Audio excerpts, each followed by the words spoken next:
Hello everyone. आज हम discuss करने वाले हैं कोड फोर्सेस राउंड 929 के डिप 3 के problems A to ji.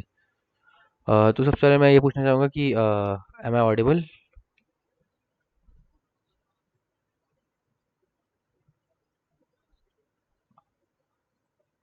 All right. तो स्टार्ट करते हैं फर्स्ट प्रॉब्लम से।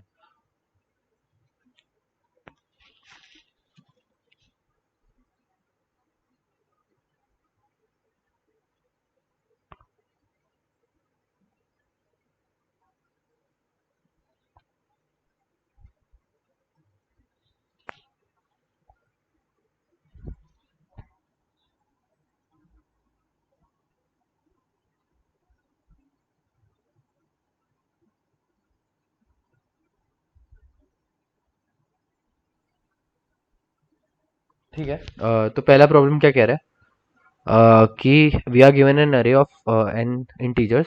ठीक है। हाँ हाँ। And like we can perform two hmm. Operations arbitrarily. To देख, एक चीज़ ये कर सकते हैं कि हम रीअरेंज कर सकते हैं। तेरे को पावर निकालते दिक्कत आ रही थी तेरे को में। um, पहले मेरे को भी एक मिनट। हाँ, तो हम रीअरेंज कर सकते हैं। एक चीज़ तो ये कर सकते हैं कि एलिमेंट्स को किसी भी तरह रीअरेंज कर सकते हैं, और दूसरी चीज़ क्या है? मतलब ये एक पहला ऑपरेशन ये करना है कि रीअरेंज करना है, दूसरे ऑपरेशन में क्या करना है? We have to choose one contiguous segment of elements and replace the signs of all elements in this segment with their opposites. तो move formally like we can choose a pair of indices L, R so that L और मतलब basically एक segment choose करनी है, और हमें हर एक element को ए ऑफ आई है तो माइनस ऑफ ए ऑफ आई कर देना है। ठीक है, ऐसा करना है। और हमें क्या करना है? मैक्सिमाइज द सम ऑफ अरे ऑफ एलिमेंट्स। तो बेसिकली हमें अरे को रीअरेंज करके कुछ सेगमेंट को लाइक मतलब माइनस में कर देना है। बेसिकली कुछ सेगमेंट लेनी है और हर एक एलिमेंट को नेगेट कर देना है। तो हमें मैक्सिमम सम चाहिए। तो लाइक इंट्यूटिवली लाइक -2 3 और -3 का क्या आंसर होगा? ये देखा जाए, अगर मान लो ये -2 3 -3, तो देखो हमें हम रीअरेंज कर सकते हैं। चलो मान लो ऐसे कर लिया। अब बेसिकली हमें सम मैक्सिमाइज करना है, तो हमें ऐसी सेगमेंट चूज करनी है कि जिसमें हमारा फायदा हो। तो हम नेगेटिव वाले ही चूज करेंगे तो हमारा फायदा होगा ना। तो हम ऐसा रीअरेंज में ही ऐसा कर देंगे कि सारे जो नेगेटिव वाले हैं वो साथ में कर दें, और सिर्फ जो नेगेटिव वाले हैं उनको वो सारे पॉजिटिव हो जाएंगे एक ऑपरेशन से। तो बेसिकली हमें कुछ नहीं करना है, हर एक एलिमेंट को ऐड करना है। अगर वो नेगेटिव है तो उसका प्लस पॉजिटिव ऑल्टरनेट ऐड करना है। तो बहुत ही सिंपल है। तो इसका कोड भी सिंपल ही है, ज़्यादा मुश्किल नहीं है। किसी को कोई डाउट हो तो फिर भी पूछ सकते हो। बाकी यही है कि ए ऑफ आई लिया, और S plus absolute value of A of I. Absolute value होती है कि अगर नेगेटिव है तो पॉजिटिव ही देगा, ये होती है एब्सोल्यूट वैल्यू। ठीक है। तो अब आता हूँ मैं सेकंड क्वेश्चन पर।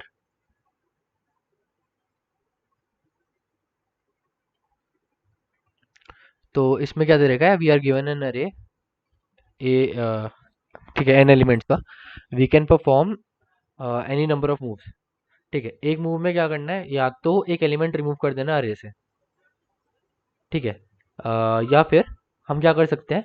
जो array element from the array, and we can choose an element from the array and increase its value by 1।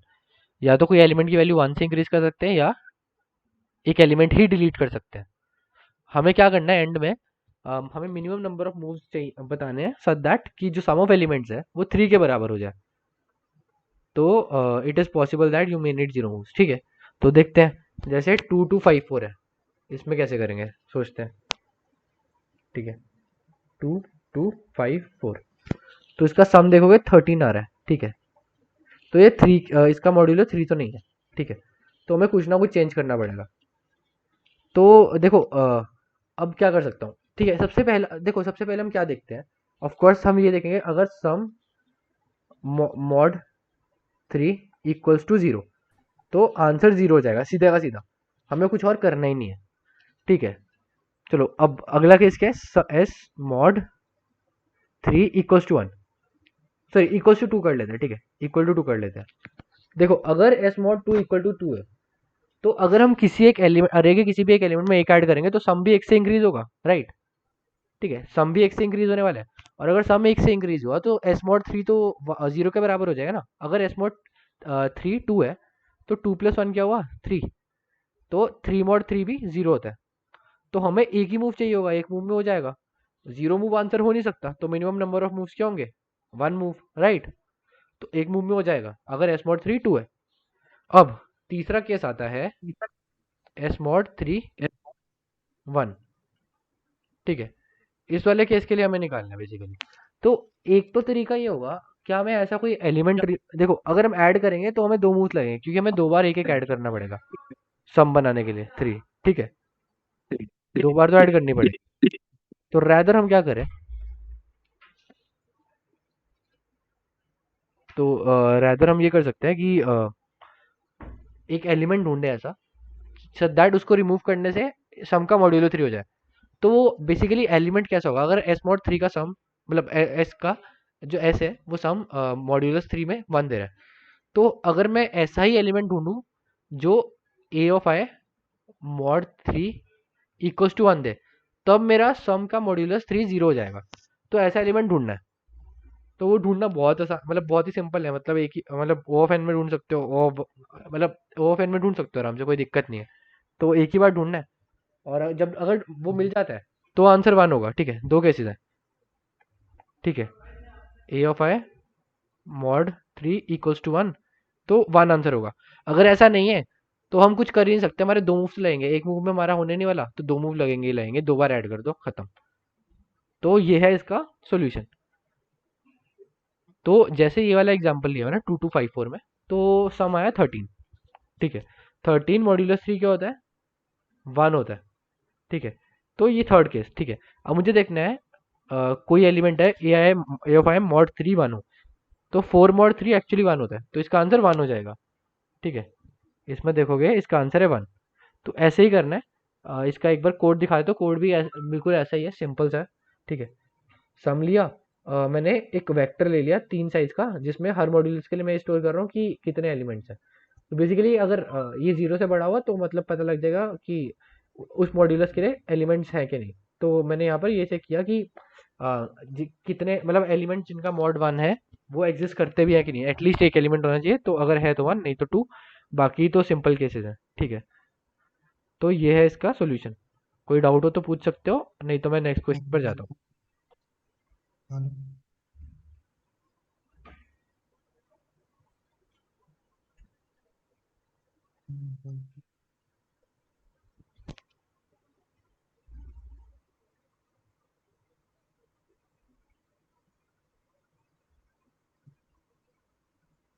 ठीक है, तो अगला क्वेश्चन है थर्ड, ओके।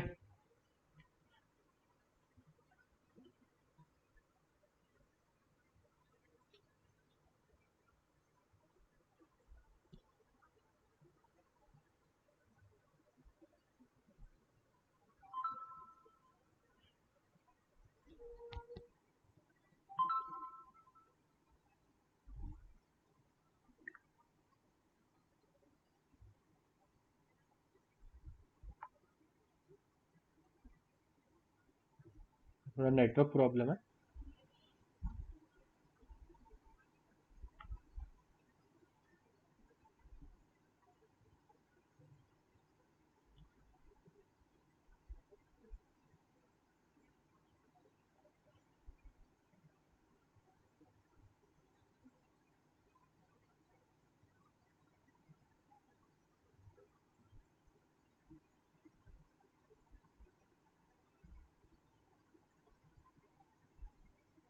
ठीक है, तो इसमें 3 इंटीजर्स दे रखे हैं ए बी और एल, ठीक है। तो हमें ऐसा क्या करना है, हमें ऐसे 3 इंटीजर्स, ठीक है, हमें ऐसे 3 इंटीजर्स चूज करने हैं के एक्स एंड वाई। तो किस तरह से चूज करने हैं कि हाँ, तो एल इक्वल्स टू के इंटू ए की पावर एक्स बी की पावर वाई। तो हमें क्या फाइंड करना है, ऐसे कितने distinct K across all such ways possible है। एक मिनट रुकना, मैं लैपटॉप चार्जिंग पर लगाता हूँ।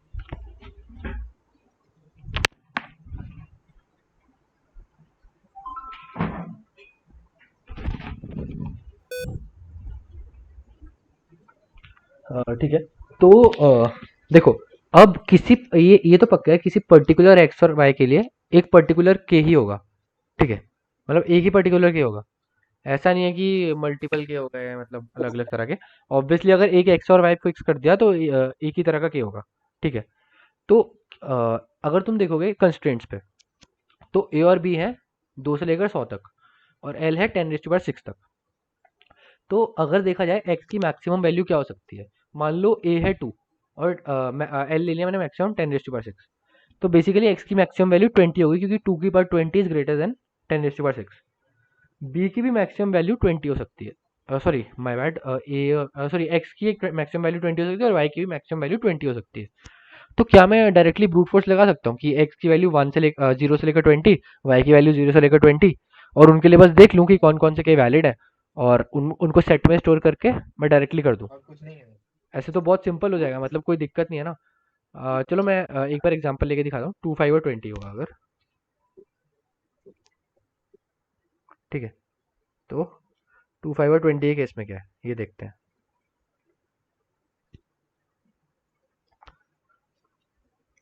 तो तो क्या है, k इंटू 2 की पावर x 5 की पावर y इक्वल्स टू 20। अब मैंने लिया x 0 ले लिया, चलो x लिया 0, y भी 0 ले लिया, तो क्या हुआ, k इंटू 1 इक्वल्स टू 20।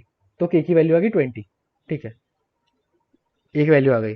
अब मैंने x लिया 1, y लिया 0, ठीक है,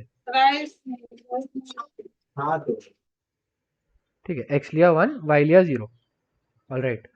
तो क्या हुआ, 2 इंटू के इक्वल्स टू 20।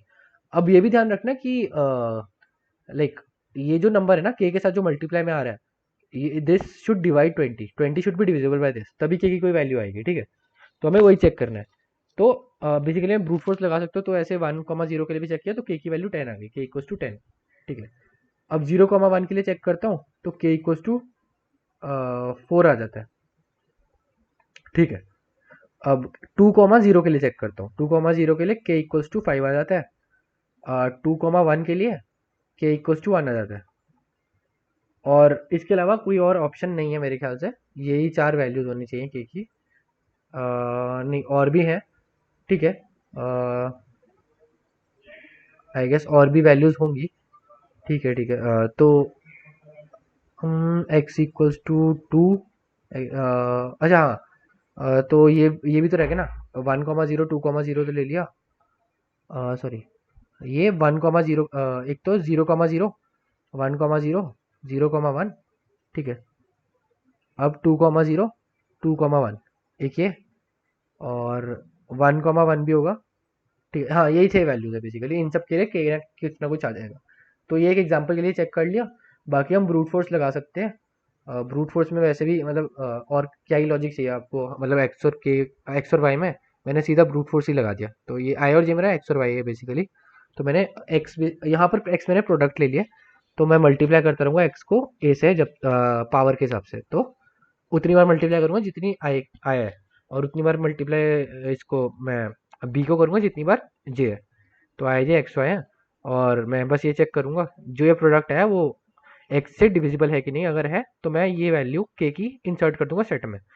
और ये भी चेक करना जरूरी है, देखो ऑब्वियसली अगर ए कुछ बड़ा हुआ और तुम 20 तक पावर लोगे तो बहुत ही बड़ी वैल्यू आ जाएगी, तो मैं वहीं पर स्टॉप कर सकता हूँ एक्स को, अगर वो एल से बड़ा हो जाता है, ठीक है, जैसे ही एल से बड़ा हो मैं वहीं पर स्टॉप कर दूंगा, तो मेरे लिए बहुत सिंपल हो जाएगा। तो ऐसे आ जाएगा हमारा आंसर, ठीक है। कोई डाउट है तो पूछ सकते हो। तो किसी ने पूछा था सेकंड क्वेश्चन में डाउट है, मतलब एक बार बोल सकते हो क्या, अगर तुम्हें एक्सप्लेन करना सेकंड क्वेश्चन वापस, अगर है तो बोलो, नहीं तो मैं नेक्स्ट क्वेश्चन पर मूव करता हूँ। ये वाला क्वेश्चन नहीं क्लियर हुआ। ये अच्छा ये वाला नहीं हुआ, मतलब दो क्या फो- क्या क्या प्रॉब्लम आ रही है। ये एक एक तो ये 20 तक जो लगाया, प्लस हाँ, उसके बाद वो दो फॉर लूप के अंदर वाला नहीं क्लियर हुआ। दो फॉर लूप के अंदर देखो क्या किया मैंने, 20 तक लगाया, ये एक्स की वैल्यू है, वाई की वैल्यू है, तो मेरे पास मैंने दो फॉर लूप लगा दिए, तो एक एक्स की वैल्यू है एक वाई की वैल्यू है, बेसिकली वो आई और जे है। तो मैंने एक्स और वाई की, अगर मेरे पास आई और जे की वैल्यू आ गई है, तो मैं पुट कर रहा हूँ ना वो ए की पावर एक्स सॉरी ए की पावर आई किया मैंने यहाँ पर, और बी की पावर जे किया, उन दोनों को मल्टीप्लाई किया, ठीक है। उन दोनों को मल्टीप्लाई करने के बाद क्या होगा, ये जो मेरे एक्स वैल्यू आ रही है, दोनों को मल्टीप्लाई किया तो K equals to L upon product, ठीक है, पी ले तो, ठीक है, L upon product, K equals to L upon product. तो मेरा प्रोडक्ट यहाँ पर क्या है, एक्स है, तो मेरा एल अगर डिविजिबल है पी से तभी तो मेरी के की कोई वैल्यू आएगी, और वो वैल्यू क्या है, एल बाय पी तो है, एल बाय प्रोडक्ट ही तो है।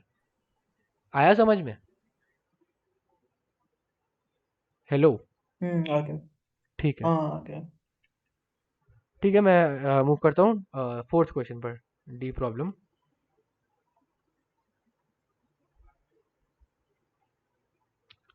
तो इसमें क्या है, ये अच्छा क्वेश्चन था।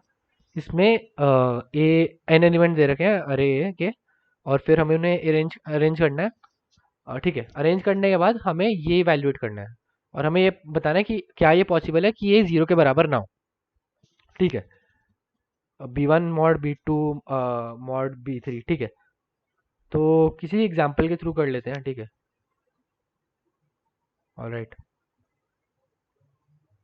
अगर कोड चाहिए तो इस आईडी पर चले जाना, तुम्हें मिल जाएगा, ठीक है, सबमिशन मिल जाएंगी, देख लेना, ठीक है। तो जैसे पहला एग्जांपल ले लेते हैं इसका, 1 2 3 4 5 6, ठीक है, 1 2 3 4 5 6, ठीक है, सिंपल। अब देखो, एक तो पता है बहुत सिंपल तरीका क्या होगा, अगर हम इनको सारे सबको इंक्रीजिंग ऑर्डर में रखें तो क्या होगा, द थिंग इज अगर छोटे वैल्यू मॉड बड़ा लेते हैं तो वो अपने अपने ही इक्वल रहता है। तो अगर ये सारे के सारे इंक्रीजिंग ऑर्डर में हुए ना, मतलब सारे इंक्रीजिंग ऑर्डर में ले रहे हैं, तो बहुत ही सिंपल है, हमारा आंसर नॉन जीरो आने वाला है। तो उस केस में तो हमेशा ऐसा होगा, अगर कोई भी आपस में ऐसा हो कि कोई वैल्यू इक्वल नहीं है, ठीक है, इंक्रीजिंग ऑर्डर में ले लेंगे। एक चीज ये भी कर सकते हैं, जो हमारा सबसे छोटा एलिमेंट है वो ले लिया, और उसका मॉड ले लिया किसी बड़े एलिमेंट से, जैसे 1 का मॉड ले लिया मैं, मतलब हाँ किसी भी एलिमेंट से ले लिया मैंने, 2 से ले लिया, तो ऐसा रहेगा ये 1 का 1 ही रहेगा। तो मॉड दोबारा 2 आए तो भी कोई दिक्कत नहीं है, मॉड दोबारा 2 आए कोई दिक्कत नहीं है, अगर 1 के इक्वल और कोई एलिमेंट नहीं है इस केस में। यानी कि अगर जो हमारा स्मॉलेस्ट एलिमेंट है अगर वो यूनिक है, यूनिक वाले केस में बहुत ही सिंपल है, हम जो सबसे छोटा एलिमेंट है वो स्टार्टिंग में डाल देंगे, और उसका जिस मर्जी से मॉड्यूलस ले, हमेशा मॉड नॉन जीरो ही आने वाला है, ठीक है, इसमें कोई प्रॉब्लम ही नहीं है। तो इससे बहुत ही सिंपली हमारा यस आएगा, ठीक है। इतना समझा सबको कि अगर सबसे छोटा एलिमेंट अकेला प्रेजेंट है, मतलब उसके बराबर कोई नहीं है, जैसे एक और एग्जांपल ले लेता हूँ, जैसे 2 2 3 वाला है, ठीक है। तो 2,2,3 इसमें थोड़ी प्रॉब्लम है, मैं ऐसा 2 मॉड 2 लूँ तो 0 हो जाएगा, दिक्कत है, ठीक है। अगर यहाँ 2 3 3 होता, ठीक है, तो क्या होता, 2 मॉड 3 लेता इक्वल्स टू 2, फिर 2 फिर मॉड 3 लेता, 2 मॉड 3 होता, तो वो एंड में 2 आ जाता नॉन जीरो। अब अगर मान लो कि जो हमारा पहला एलिमेंट है, जो सबसे छोटा एलिमेंट है, ठीक है, एक्स, उसके इक्वल और भी एलिमेंट्स हैं, many X, there are many X, तो उस केस में क्या कर सकते हैं हम,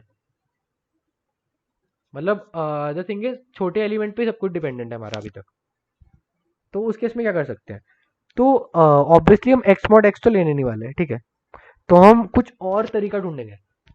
अब ये ध्यान रखना, अगर मैं y मॉड x करता हूँ, कोई y लेता हूँ x से मॉड करता हूँ, तो it would be less than y, sorry it would be less than x, ठीक है, ये पक्का है, ये लेस देन y, ठीक है।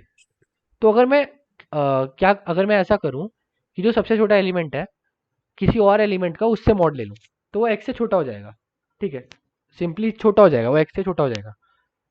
तो जब वो x से छोटा होगा, देखो x से छोटा होना चाहिए पर जीरो नहीं होना चाहिए, तो क्या मैं ये चेक कर सकता हूँ जो मेरा सबसे छोटा एलिमेंट है x, इट उसके लिए एक ऐसा y एग्जिस्ट करता है such that y mod x is not equal to zero. अगर ऐसा है y mod x is not equal to zero for the smallest element x, तो मैं क्या करूंगा, बहुत ही सिंपल है, मैं y को स्टार्टिंग में डाल दूंगा, मॉड x लूंगा, उसके बाद तुम जो मर्जी करते रहो, ये वैल्यू जो y है ना ये x से छोटी आ गई, और ये यूनिक है, अब ये वैल्यू यूनिक है, तो इसके बाद कोई x से छोटा एलिमेंट तो होगा नहीं, तो इसका जो ओवरऑल मॉड होगा वाई हो जाएगा। तो ये यही करना है, मतलब ये सबसे सिंपल तरीका है। तो इसका लॉजिक यही है। अब मैं थोड़े एग्जांपल्स के थ्रू भी समझा देता हूँ। जैसे ये वाला है, इसमें एक्चुअली देखोगे तो एक्चुअली सबसे छोटा एलिमेंट क्या है, 3, और सबके सब 3 से डिविजिबल है, तो आंसर नो आ गया। ठीक है, नो वाला एक और एग्जांपल देख लेते हैं, ये वाला। तो इसमें सबसे छोटा एलिमेंट 1 है, बट दिक्कत ये है कि सबके सब 1 से डिविजिबल है, तो इस वजह से आंसर नो है। अब ऐसा कोई एग्जांपल देखते हैं जिसमें सबसे छोटी वैल्यू मल्टीपल है, जैसे इसमें तो दो 2 है, ठीक है। तो अब मैं ये देखूंगा कि 2 से कोई ऐसा एलिमेंट है जो उससे डिविजिबल ना हो, तो 3 उससे डिविजिबल नहीं है, तो मैं क्या करूंगा, 3 mod 2 कर दूंगा। 3 mod 2 क्या होगा, 1, और एंड में 1 ही आंसर आने वाला है। तो बहुत ही सिंपल है। अगर कोई भी एलिमेंट सबसे छोटे एलिमेंट से डिविजिबल नहीं मतलब नहीं है, सॉरी हाँ, अगर ऐसा है कि सारे एलिमेंट सबसे छोटे एलिमेंट से डिविजिबल है, तो आंसर मेरा नो आएगा। अगर वो छोटा एलिमेंट मल्टीपल टाइम्स आ रहा है, नहीं तो हर बार यस आएगा। तो इसका कोड बहुत ही सिंपल है, ये है कोड। तो मैंने सॉर्ट कर लिया। अब मैं A of 0 equals to A of 1, इसका मतलब क्या है कि जो सबसे छोटा एलिमेंट है वो मल्टीपल टाइम्स आ रहा है या नहीं। अगर वो मल्टीपल टाइम नहीं आ रहा है तो वो एल्स वाले केस में जाएगा, तो सीधा यस। अगर वो मल्टीपल टाइम्स आ रहा है तो मैं ये देखूंगा कि सारे एलिमेंट्स ए ऑफ आई से डिविजिबल है कि नहीं। अगर एक भी एलिमेंट नॉन डिविजिबल हुआ तो z इक्वल टू 0 हो जाएगा, तो उस केस में यस है। और अगर सारे के सारे डिविजिबल है तो नो हो जाएगा। किसी को कोई डाउट है तो पूछ लो अभी, मतलब अगर ऐसा लग रहा है कि थोड़ा मुश्किल है समझना, तो बताओ, मैं थोड़ा अच्छे से समझा दूंगा। और डाउट है कि किसी को अभी तक इस क्वेश्चन में? ठीक है, मतलब कोई बोल नहीं आया तो आई गेस सबको समझ में आ गया है। तो फिर मैं नेक्स्ट क्वेश्चन पर मूव करता हूँ। ठीक है, किसी का, ठीक है, तो प्रॉब्लम ही, तो इस प्रॉब्लम में क्या है, there are n running tracks available. ith track में A of i equal length section है। ठीक है, हर ट्रैक में कुछ सेक्शन है ए ऑफ आई लेंथ के, sorry A of i length नहीं, sorry A of i tracks है इक्वल लेंथ के। तो लेंथ का कोई सिग्निफिकेंस नहीं है, बस ए ऑफ आई ट्रैक्स है। तो एक इंटीजर दिया you, finishing each section can increase Isaac's ability by certain value described as follows. तो पहले एक सेक्शन पूरा करने पे यू, अगले पे यू माइनस वन, ऐसे ऐसे करते करते करते सब्ट्रैक्ट होता जाएगा। और नेगेटिव भी हो सकता है ये, ठीक है।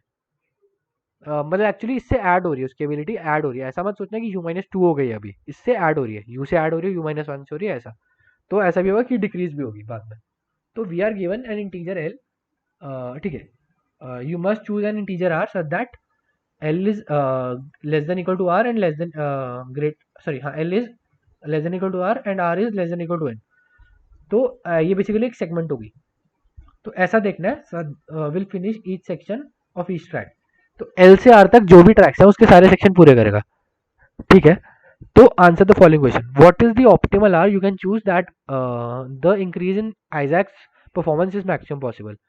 तो बेसिकली हमें ये देखना है कि ये जो सम्स है ना, ये मैक्सिमम पॉसिबल हो इन द एंड, अगर हम आर तक ट्रैक्स पूरे करते हैं एल से शुरू करके।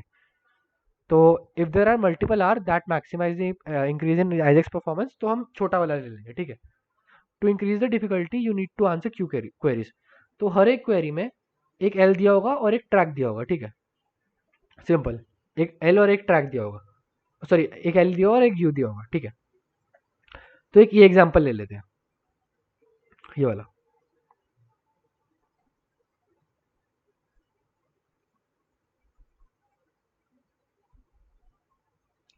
ठीक है,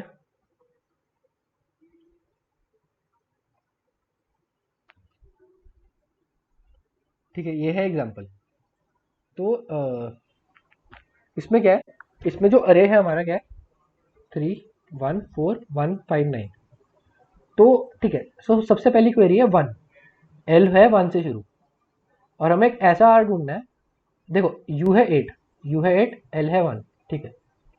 तो जैसे मान लो हमने यहाँ से शुरू किया, तो पहले ट्रैक पे 8 इंक्रीज होगा, ठीक है, सॉरी पहले सेक्शन पे। अब इसमें 3 सेक्शन है, तो पहले ट्रैक पे 8 + 7 + 6 इतना इंक्रीज हुआ। अब अगले ट्रैक पे गए, इसमें एक ही सेक्शन है तो +5, इसमें 4 है, +4 +3 +2 +1, ठीक है। अभी तक इंक्रीज ही हो रहा है, तो हमारा फायदा ही हो रहा है, तो हम आर यहाँ तक तो रखेंगे ही ना, क्योंकि इंक्रीज हो रहा है ओवरऑल, मैक्सिमम इंक्रीज है अभी तक, क्योंकि हर बार प्लस ही हो रहा है। इस वाले केस में प्लस 0 हो रहा है, ठीक है, और अगले केस में माइनस हो रहा है, तो -1 -2 -3 इस तरह से होगा। तो ऑब्वियसली अगर जहाँ पर माइनस हो रहा है वहाँ तो जाना ही नहीं है, ठीक है, क्योंकि अभी तो डिक्रीज होना शुरू हो गया, तो हम इस ट्रैक को तो मतलब हटा ही देते हैं ना, क्योंकि यहाँ पर सिर्फ माइनस ही हो रहा है। अगर यहाँ पर ऐसा होता है कि कुछ प्लस हो रहा है कुछ माइनस हो रहा है तो हम सोच सकते थे, ठीक है। ये वाला एग्जाम्पल थोड़ा ईजियर है, मैं थोड़े अच्छे वाले एग्जाम्पल में जाता हूँ जिसपे थोड़ा मोर जनरली समझा सकूँ, ठीक है। तो 2,7 वाला एग्जाम्पल है, तो यहाँ से शुरू किया अगर हमने 2 और 7 तक, ठीक है, तो सेकंड ट्रैक पे एक ही है 8, इस पे क्या है 7 6 5 4, ठीक है, यहाँ पर क्या है 3। अब इसमें क्या है 5 वाले में, 5 में कितना होगा, देखो ध्यान देना, इस पर होगा +2 +1 +0 -1 -2। अब मेरा, अब जहां पर नेगेटिव आया देखो, अगर मैं इसके बाद किसी सेक्शन में जाता हूँ वहां पर डिक्रीज ही होने वाला है, तो ऑब्वियसली वहां पर मैक्सिमम नहीं मिलने वाला। तो एक पॉसिबिलिटी यहाँ पर मैक्सिमम मिल रहा है, एक पॉसिबिलिटी यहाँ पर मैक्सिमम मिल रहा है, तो आर की दो पॉसिबल वैल्यूज होंगी, क्योंकि देखो यहाँ तक तो सारा इंक्रीज ही हो रहा था, ठीक है, आर इक्वल टू 4 और आर इक्वल टू 5, ये दो ऑप्शन है, ठीक है, ये दो ऑप्शन होंगे, ठीक है। अब यहाँ इस वाले सेक्शन में ओवरऑल इंक्रीज हो रहा है कि डिक्रीज, यहाँ पर दिख रहा है 2 + 1 + 0 -1 -2, तो यहाँ पर 0 हो रहा है इंक्रीज ओवरऑल सारा देख के, तो इसका आंसर आर इक्वल टू 4 होना चाहिए। बट वो हम जनरल केस के लिए कैसे निकालेंगे, तो ऑब्वियसली हम देखो, हम ये फाइंड करेंगे कि जो सम है उसमें u+1 वाला, जो एक्चुअली अगर देखो u+1 पे 0 हो रहा है, तो जिस भी ट्रैक में 0 आ रहा है ना, हम वो लेंगे मैक्सिमम आर, बेसिकली हम वो इंडेक्स फाइंड करेंगे जहां पर पहली बार 0 हो रहा है, ये चीज 0 हो रही है, तो u+1 है, वो u+1 सेक्शन हम फाइंड करेंगे, u+1 सेक्शन कौन से ट्रैक में है। तो देखो जिस सेक्शन में जिस ट्रैक में u+1 सेक्शन होगा, या तो वो आंसर होगा या उसके पिछले वाला आंसर होगा, ठीक है, क्योंकि वहां पे नेगेटिव वैल्यूज आनी शुरू हो जाएंगी। ठीक है sir, can you explain once again if possible. तो देखो ये मैं ये कह रहा हूँ, जैसे ये वाला केस है, 2 से शुरू किया और 7 है, तो इस केस में क्या हो रहा है, सॉरी ये 8 नहीं हुआ, वापस से शुरू करता हूँ, ठीक है। तो देखो सेकंड ट्रैक पे हम, तो इसका एक ही सेक्शन है 7, अब अगले ट्रैक पे 4 सेक्शन है, +6 +5 +4 +3, ठीक है। अब मैं अगले पे गया, एक ही सेक्शन है +2, फिफ्थ वाले पे गया -1 सॉरी +1 0 -1 -2 -3, ठीक है, वो थोड़ा ये पिछला मैंने थोड़ा गलत कर दिया था, तो इसमें लास्ट ट्रैक में ये वाले आ रहे हैं, अब नेगेटिव आने शुरू हो गए हैं, तो ऑब्वियसली मैं अगले ट्रैक पे तो नहीं जाऊंगा, वहां पे तो डिक्रीज ही होने वाला है, मुझे देखना मैक्सिमम यहाँ तक था या यहाँ तक था। तो अगर देखोगे इसका सम क्या है 1 0 -1 -2 -5 है इसका, तो ऑब्वियसली पिछला वाला तक ही मैक्सिमम था, ठीक है।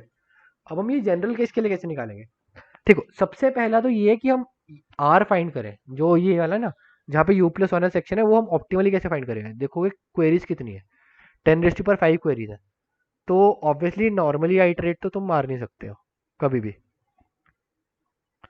तो सबसे बढ़िया तरीका क्या होगा, मतलब सबसे बढ़िया तरीका क्या होगा, तो तुम ये कर सकते हो कि r+1 तक तो आइटरेट मार नहीं सकते हो, तो बाइनरी सर्च होगा, राइट। बाइनरी सर्च क्यों होगा, क्योंकि हर बार तुम्हारा तुम प्रीफिक्स सम ले लोगे, अगर तुमने हर एलिमेंट तक प्रीफिक्स सम ले लिया तो तुम्हें एक सेगमेंट में नंबर ऑफ सेक्शन पता लग जाएंगे, और अगर उस सेगमेंट में नंबर ऑफ सेक्शन u+1 से ज्यादा है, पहला ऐसा तुम्हें इंडेक्स मिल गया, तो तुम वो आर ले लोगे बेसिकली। तो तुम्हें कुछ नहीं करना है, बाइनरी सर्च करना है, देखो प्रीफिक्स सम ये होता है कि यहाँ तक का सम, मतलब प्रीफिक्स का सम, और तुम अगर सब ट्रैक करोगे, अगर मुझे 2 के लिए चाहिए तो प्रीफिक्स सम दिस -3, प्रीफिक्स सम उससे पहले वाला, तो जहां पर ही पहली बार हो हमने बाइनरी सर्च से फाइंड किया, ठीक है।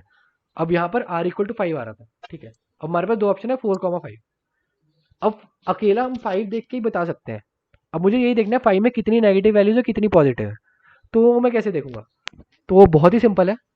अब मेरे को ये पता होना चाहिए टोटल नंबर ऑफ सेक्शंस कितने हुए हैं, वो x ले लेता हूँ, और कितने सेक्शन हमें चाहिए थे u+1, तो नेगेटिव वैल्यूज कितनी हुई, u+1 से जितने जितने बाद में एलिमेंट्स आ रहे हैं x माइनस u+1 इतने नेगेटिव है, पॉजिटिव कितने हैं। अगर तुम ए ऑफ आर लो, A of R basically number of section in the last one, तो मैं क्या करूंगा, अगर मुझे नंबर ऑफ पॉजिटिव निकालने हैं तो मैं क्या करूंगा, जो नंबर ऑफ नेगेटिव वो माइनस करूंगा, ठीक है। एक तो ये माइनस किया और -1 किया क्योंकि एक 0 होगा। अब अगर पॉजिटिव, ठीक है, ये p ले रहा हूँ, p equals to this, n equals to this, if p is greater than n, ठीक है, अगर पॉजिटिव जो एलिमेंट्स है वो ग्रेटर देन नेगेटिव हुआ है तो मेरा आंसर क्या होगा, r का r ही हो जाएगा, क्योंकि इसमें पॉजिटिव ज्यादा है नेगेटिव से।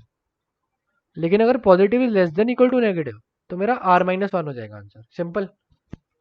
तो यही यही लॉजिक है कि पॉजिटिव और नेगेटिव बहुत इजीली फाइंड कर सकते हो। पहले बाइनरी सर्च लगानी है, उसके बाद तो ऑफ ऑन वाले ऑपरेशन है, ठीक है, ज्यादा कुछ है नहीं है इसमें। तो यही है लॉजिक, दिखा देता हूँ एक बार, कोड दिखा देता हूँ। तो प्रीफिक्स सम लिया, ठीक है, लेफ्ट एलिमेंट लिया, u लिया। अब मैंने ये लगाई बाइनरी सर्च, इसमें फाइंड किया r, बेसिकली वो l में स्टोर कर रहा हूँ, ठीक है। अब ऐसा भी हो सकता है, मेरा जो बाइनरी सर्च है वो थोड़ा कोड अलग है, तो एक्चुअली n+1 तक भी जा सकता है, तो मैंने यह मिनिमाइज कर दिया n तक, क्योंकि मुझे n तक ही चाहिए, ठीक है। अब मैंने x लिया, जो मैंने आपको बताया वही x है, कि टोटल अब इसमें कितने सेक्शन है। तो p of l minus p of l-1 मतलब a ऑफ, बेसिकली ये a ऑफ l है, a ऑफ l, इसको मैंने प्रीफिक्स सम से कर दिया, तो एक ही बात है। तो -x माइनस u-1 बेसिकली वही है, पॉजिटिव और नेगेटिव, बस अलग तरीके से लिखा है। तो इसका लॉजिक सिंपली यही है। किसी को कोई डाउट है तो पूछ सकते हो, ठीक है। और ठीक है, अगर कोई डाउट है तो पूछो, नहीं तो मैं नेक्स्ट क्वेश्चन पर जाता हूँ। एक और बात, कि ये एक्चुअली मीटिंग शायद खत्म होने वाली है 6 मिनट में, अगर खत्म हो जाती है मैं नया लिंक सेंड कर दूंगा, वो ज्वाइन कर लेना। तो अभी 2 क्वेश्चन और पड़े हैं, बाकी दो थोड़े मुश्किल क्वेश्चन थे, नॉट दैट इजी प्रॉब्लम्स, ठीक है। तो इसमें क्या है, इस क्वेश्चन में बेसिकली एक ग्रिड दे रखी है n रोज और m कॉलम्स की, ठीक है, n रोज और m कॉलम्स की ग्रिड है। तो उसमें जो कॉलम्स है वो साइक्लिक है, मतलब जो है ऐसा है कि टॉप और बॉटम एक तरह से कनेक्टेड है, टॉप से बॉटम जा सकते हैं, बॉटम से टॉप जा सकते हैं, कनेक्टेड है कॉलम्स, ठीक है। और ऐसा है कि इस पूरी ग्रिड में कुछ कुछ जगह पे रॉक्स हैं, और वो हर सेकंड में ना, देखो हर कॉलम ना ऊपर की तरफ रोटेट कर रहा है। तो बेसिकली अगर रॉक किसी i, j एलिमेंट पे थी तो i-1, j पे चली जाएगी, और अगर सबसे ऊपर वाले रो पे थी तो वो सबसे नीचे वाले पे चली जाएगी, मतलब साइक्लिक का मतलब यही है। तो रॉक ऐसे रोटेट कर रही है, ठीक है, और तुम्हें पहुंचना है n, m-1 तक। अब तुम जो हो वो या तो राइट की तरफ मूव करोगे, या ऊपर की तरफ, या नीचे की तरफ। अब तुम किसी रॉक पे जा नहीं सकते, जहाँ पे रॉक है वहां नहीं जा सकते, और तुम्हें मिनिमम टाइम निकालना है n, m-1 तक पहुंचने में, ठीक है। तो मैं कोई एक बेसिक सा एग्जांपल ले लेता हूँ, ये वाला, ठीक है।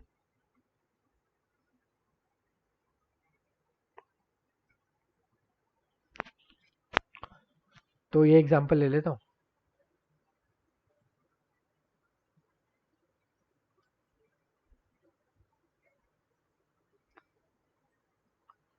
ठीक है। 3 रॉक्स है, एक यहाँ पर होगा पत्थर, एक यहाँ होगा, एक यहाँ होगा, और रॉबर्ट को यहाँ से यहाँ जाना है।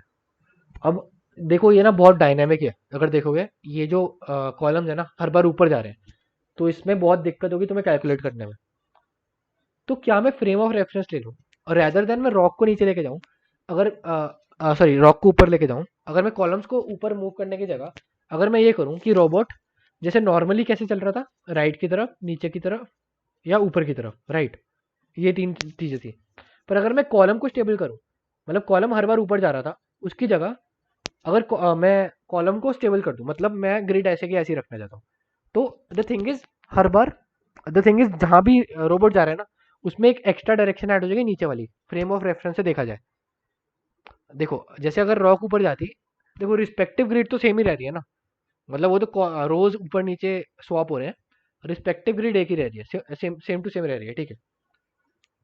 तो देखा जाए, जैसे अगर अगली बार देखोगे तो रॉक ऊपर आ जाएगी, ये मतलब ऐसे ग्रिड है, तो क्या होगा,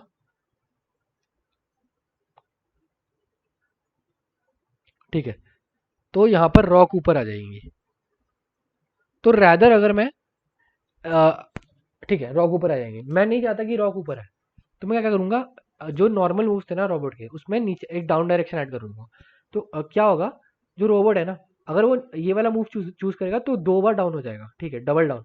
अगर ये वाला चूज करेगा तो डायगनली जाएगा, ये वाला चूज करेगा तो वहीं का वहीं रह जाएगा। तो इसमें देखो कैसे हो रहा है, देखो, अगर ये रोबोट नीचे की तरफ जाता तो इस वाली जगह पे चला जाता, ठीक है, और अगर इसमें देखोगे तो क्या हो रहा है, यहाँ पर पहुंच रहा है रोबोट इनके हिसाब से। बट अगर मैं इन रॉक्स को इधर स्टेबल रखूं, तो बेसिकली जो ये वाला चीज था, ये ऊपर गया है।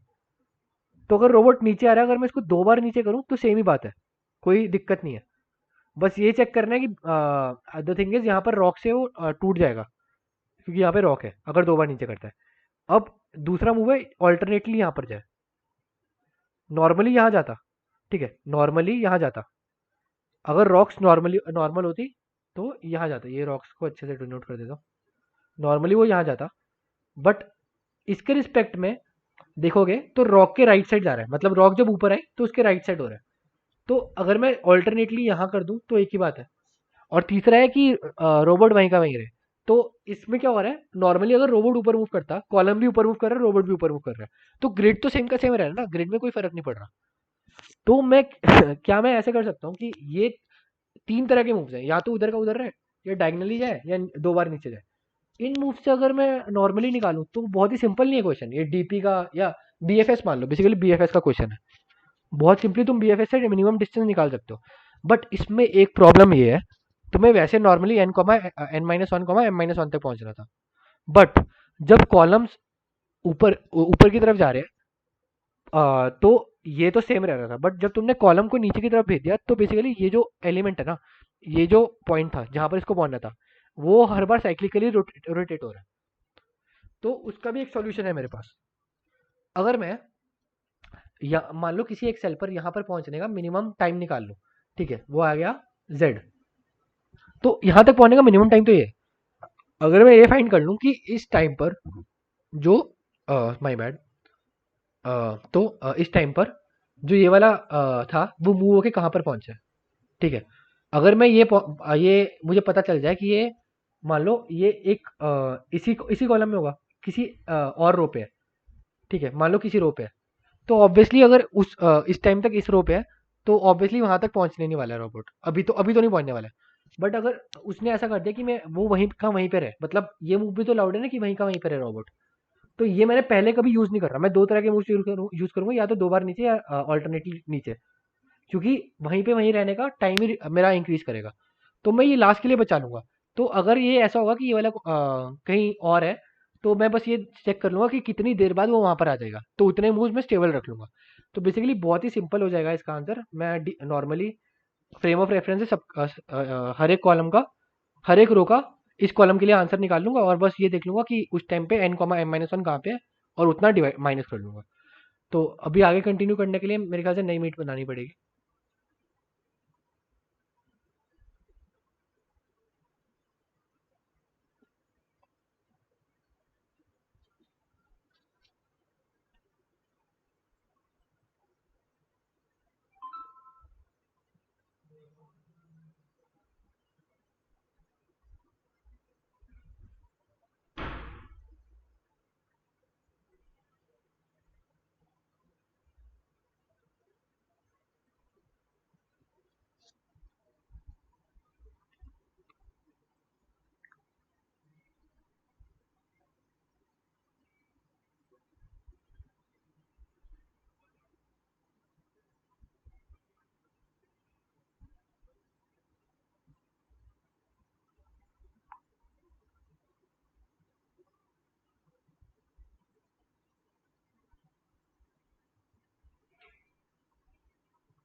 हाँ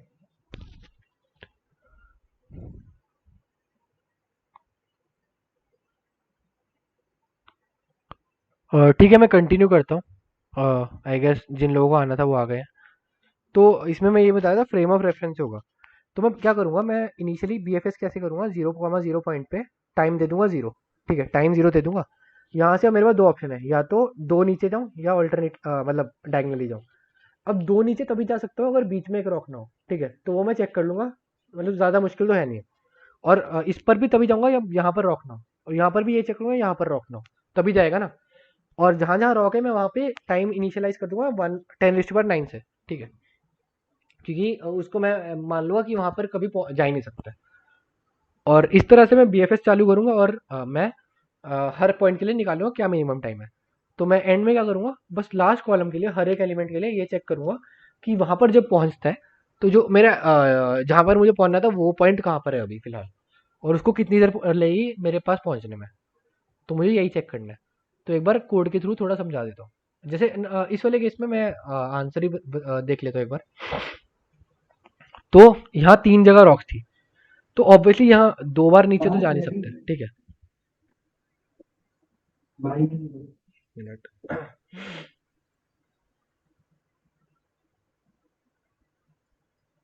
ठीक है, 2 बार नीचे तो जा नहीं सकते, तो यहाँ पर इस जगह पे जा सकते हैं। ठीक है, तो ऑब्वियसली इस पॉइंट पे पहुंचने का टाइम 1 है। अब यहाँ पर भी जा सकता है, इस पॉइंट पर पहुंचने का यहाँ से यहाँ पर जा सकता है, तो 2 है। यहाँ पर तो नहीं जा सकते। ठीक है, तो अब यहाँ से ऑल्टरनेटिवली अब यहाँ पर वापस आने का कोई पॉइंट नहीं है, तो यहाँ पर जाएगा तो इसका टाइम है 3। ठीक है, इस पॉइंट का टाइम 3 है, क्योंकि ये बेसिकली अगर तुम ध्यान दो तो ये तो साइक्लिक ही है ना, इसमें तुम ध्यान रखना साइक्लिक है, तो यहाँ पर जा सकता है। अब यहाँ से कहाँ जा सकता है, यहाँ से 2 नीचे तो जा नहीं सकता है, तो राइट यहीं पे जाएगा इस वाले पॉइंट पे। तो इस वाले पॉइंट का टाइम है 4, और इस वाले पॉइंट का टाइम है 5। अब जब ये 4 सेकंड पर यहाँ पर पहुंचा, अब तुम्हें ये चेक करना है ये पॉइंट कहाँ पे है। तो ये 4 सेकंड बाद कहाँ होगा, 1 2 3 4 वापिस यहीं पे होगा। अब इसके बाद इसको कितने सेकंड लगेंगे यहाँ पर पहुंचने में, वापस 2, क्योंकि इसको यहाँ पर पहुंचना है, नीचे से ऊपर नीचे जा रहा है ना ये। और अगर इस वाले पॉइंट पे होगा, मतलब ये लास्ट वाले पॉइंट पे होगा, इसका पहुंचने का टाइम था 5। 5 सेकंड पे कहाँ पे है, एक्चुअली 5 सेकंड पे यहाँ पे है ये। तो यहाँ से इसको पहुंचने में 1 2 3 3 सेकंड और लग जाएंगे, तो 5 + 3 8। तो इसका आंसर सिंपली 6 हो जाएगा, जो कि मिनिमम टाइम है पहुंचने का। तो ये वाला केस अगर दे रखा है, शायद यहाँ दे रखा हो एग्जाम्पल्स में, तो इसका आंसर 6 है वैसे।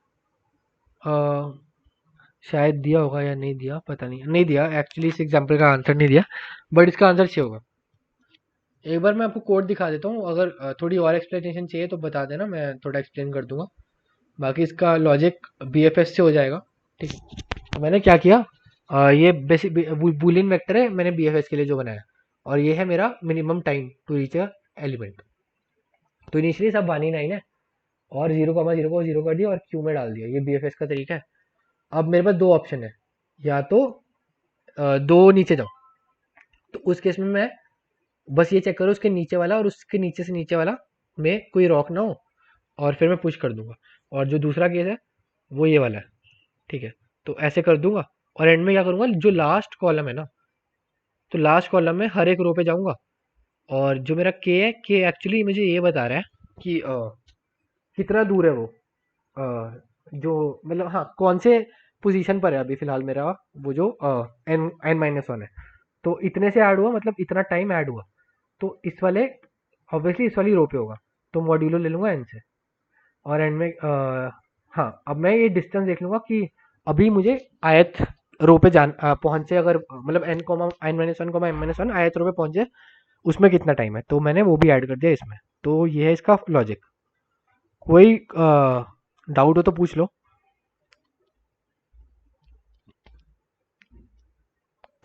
ठीक है, ठीक है, मैंने लास्ट क्वेश्चन पर जाता हूँ। ये अच्छा क्वेश्चन था काफी।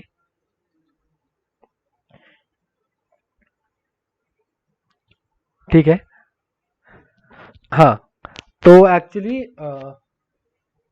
एक बार क्वेश्चन पढ़ लेना अच्छे से। तो इसमें क्या है, इसमें n/m साइज की ग्रिड है, और हमें या तो सर्कुलर शेप की कुकी रखनी है या स्क्वायर शेप रखनी है, और हमें हर एक एम्प्टी सेल पे कोई ना कोई कुकी रखनी है, और उसमें ये कंडीशन मैच होनी चाहिए। ठीक है, लगातार 3 एक साथ हॉरिजॉन्टली या वर्टिकली या डायगोनली 3 कुकीज ना आए। ठीक है, n बाय m साइज की ग्रिड होगी। तो जैसे मैं 5x5 के लिए एक बार देख लेता हूँ। तो एक्चुअली ये पैटर्न बेस्ड क्वेश्चन है, तो इसमें एक्चुअली पैटर्न बन रहा था। तो जैसे मैं 5x5 साइज की कुकी ले लेता हूँ। ठीक है, मैं बनाने की कोशिश करता हूँ कुछ। ठीक है,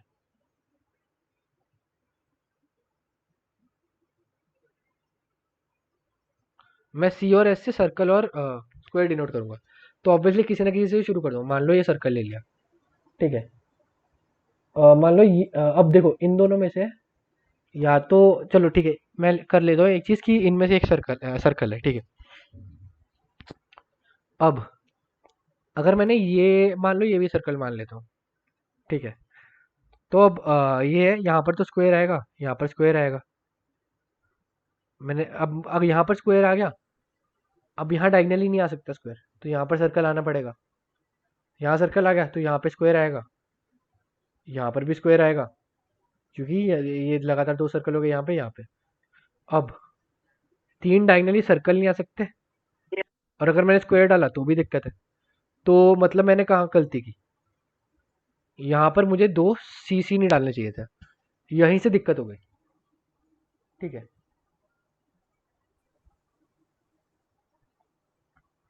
ठीक है, अब मैं इतना रखता हूँ। अब यहाँ पर सर्कल की जगह अगर मैं स्क्वायर डालूँ, यहाँ स्क्वायर डाल दिया, यहाँ क्या डालूँ, चलो मान लो यहाँ सर्कल डाल देता हूँ। तो यहाँ स्क्वायर आना पड़ेगा, यहाँ स्क्वायर आना पड़ेगा। ठीक है, इन दोनों जगह स्क्वायर आ गया, क्योंकि ये लगातार दो हो गए। ठीक है, अब यहाँ सर्कल आना पड़ेगा। ठीक है, तो अभी तो मुझे तो पता है क्या पैटर्न है, बट मैं थोड़ा किसे कैसे मैंने पैटर्न को अप्रोच किया वो मैं थोड़ा बता रहा हूँ आपको। तो अब 2 ऑप्शन है बस, यहाँ सर्कल डालूँ या यहाँ पे स्क्वायर डालूँ। ठीक है, मेरे पास 2 ऑप्शन है। अब मैं मान लो यहाँ पर स्क्वायर डाल देता हूँ, तो यहाँ सर्कल आना पड़ेगा, यहाँ भी सर्कल आना पड़ेगा। यहाँ एक्चुअली 3 सर्कल हो गए, दिक्कत हो गई। तो मैं कहाँ कहाँ से गलती की, ठीक है, यहाँ तो मैंने यहाँ स्क्वायर डाल दिया, वो गलती की, तो यहाँ सर्कल आना पड़ेगा। ठीक है, और ये तो स्क्वायर होगा ही, क्योंकि ये 2 डायगनली सर्कल आ गए, तो यहाँ भी सर्कल आएगा। तो यहाँ अब यहाँ 2 सर्कल आ गए, तो यहाँ स्क्वायर आना पड़ेगा। तो यहाँ भी गलती हो गई। तो मैंने गलती क्या की, देखो यहाँ सर्कल और स्क्वायर दोनों डाल के देखिए, तो गलती पहले हुई है कहीं। ठीक है, तो यहाँ गलती हो गई, सॉरी, सी ये एस, इसके बाद मैंने यहाँ पे सी डाला था। अब मुझे इसका मतलब ये मुझे यहाँ पे एस डालना पड़ेगा। ठीक है, यहाँ एस डाला, तो यहाँ क्या है, एस डाला, यहाँ सी आया, और ठीक है, अभी तक सही है, लुक्स फाइन। तो यहाँ पर एक्चुअली ऐसे करते करते मैं आप बताता हूँ क्या पैटर्न आता है। तो ऐसा पैटर्न आता है, तो लगातार 2 सी, फिर इसके सामने कॉरेस्पॉन्डिंग 2 एस, फिर यहाँ 2 एस, यहाँ 2 सी, यहाँ 2 सी, यहाँ 2 एस, ऐसे ऐसे आएगा। ये पैटर्न होगा।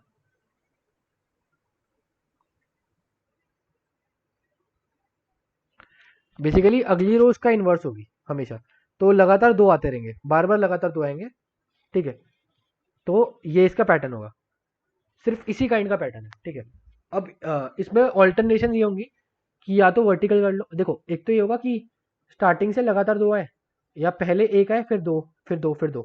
मतलब इसका ऑल्टरनेट क्या हो सकता था कि पहला सी, फिर एस एस, सी एस। अगर मैंने पहला कॉलम निकाल लिया, उससे उसके कॉरेस्पॉन्डिंग बाकी तो मतलब मैं चेंज कर ही नहीं सकता, उस पर ही डिपेंडेंट है ना। तो इस वाले केस में मैं सिर्फ पहले कॉलम की पॉसिबिलिटीज क्या है, 2 पॉसिबिलिटीज है, ये 2 पॉसिबिलिटीज है। अब सर्कल और स्क्वायर को भी ऑल्टरनेट करके देखो अगर, तो S S C C S, इस वाले में एस सी सी, यहाँ पे सी सी आएगा। ठीक है, तो एस एस, तो ये 4 पॉसिबिलिटीज है अगर मैं वर्टिकली करूँ। ये चीज़ मैं हॉरिजॉन्टली कर सकता हूँ, तो हॉरिजॉन्टली करने पे भी और 4 पॉसिबिलिटीज है, मतलब सेम ही है, कॉन्जुगेट ही है। तो हॉरिजॉन्टली करूँ, वर्टिकल करूँ, 4 8 पॉसिबिलिटीज हमेशा होंगी। तो बेसिकली इस पूरे क्वेश्चन में 8 ही पैटर्न है, और ग्रिड का साइज मैटर ही नहीं करता है। सबसे बढ़िया बात तो ये है, ग्रिड का साइज मैटर नहीं करता, 8 पैटर्न है। अब मैं क्वेरी देखोगे, क्वेरी में अब मैं ये कर सकता हूँ कि मैं ना पहले से 8 पैटर्न स्टोर करके रख लेता हूँ। अब हर पैटर्न के लिए मैं एक फॉर्मूला लिख देता हूँ कि अगर सेल का फॉर्मूला, अगर आई कॉमा जे है तो उस पर सर्कल होना चाहिए कि स्क्वायर होना चाहिए, इसका सिंपली फॉर्मूला निकाल सकते हैं। तो अगर मुझे ये वाला, मान लो ये वाला पैटर्न है, तो इस पर क्या होगा फॉर्मूला, मतलब मैं एक तरीका दिखा देता हूँ। तो अगर देखोगे तो मैं क्या करूँगा, ये बेसिकली रो नंबर पे डिपेंडेंट है। और अगर आई मॉड्यूलो 4 बेसिकली देखोगे 4 पे रिपीट हो रहा है। If I modulo 4 less than equal to 1 है तो एक पैटर्न है, और अगर ग्रेटर देन 1 है तो एक पैटर्न है। तो मैं क्या कर सकता हूँ, इसका मैं फॉर्मूला बना सकता हूँ, आई मॉड्यूलो 4 बाई 2।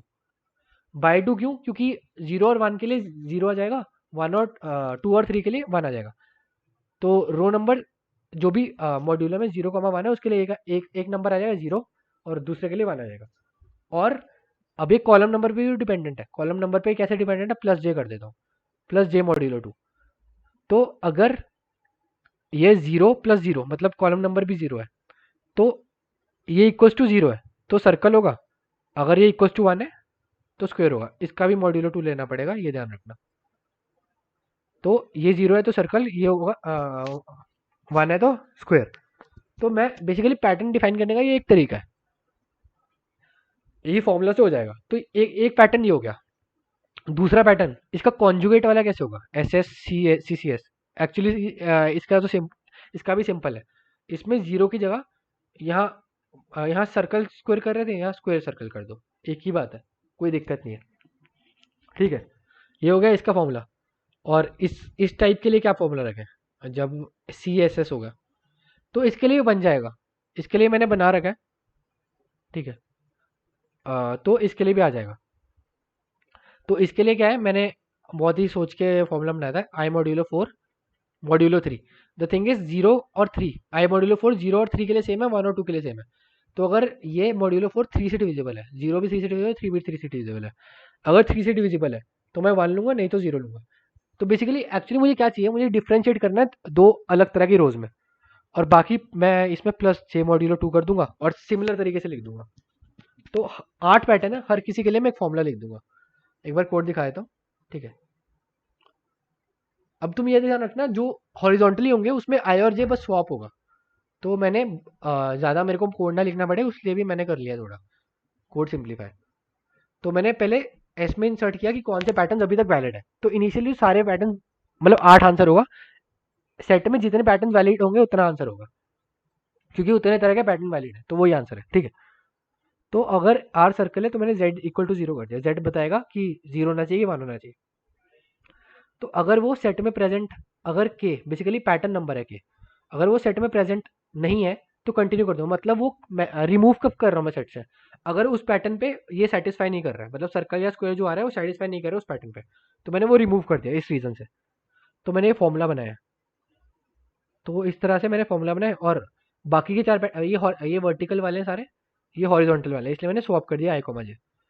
एंड में मैं क्या करूंगा, एच डॉट साइज मतलब प्रिंट कर दूंगा। और मैं ये पैटर्न तब रिमूव कर रहा हूँ अगर ये मैच नहीं कर रहा, सर्कल इससे मैच नहीं कर रहा है, स्क्वायर इससे मैच नहीं, जो भी है।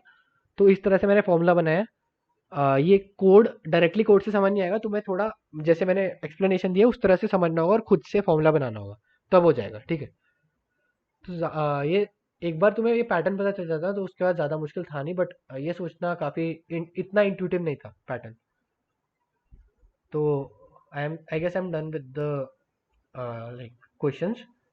तो we can end the meeting and recording would be uploaded on YouTube of course. तो किसी को कोई डाउट हो तो पूछ लो अभी, नहीं तो बाद में टेक्स्ट पे भी पूछ सकते हो, कोई और डाउट हो तो। बाकी I guess we are done. तो I hope we can end the meeting then. Okay guys, thank you, bye bye.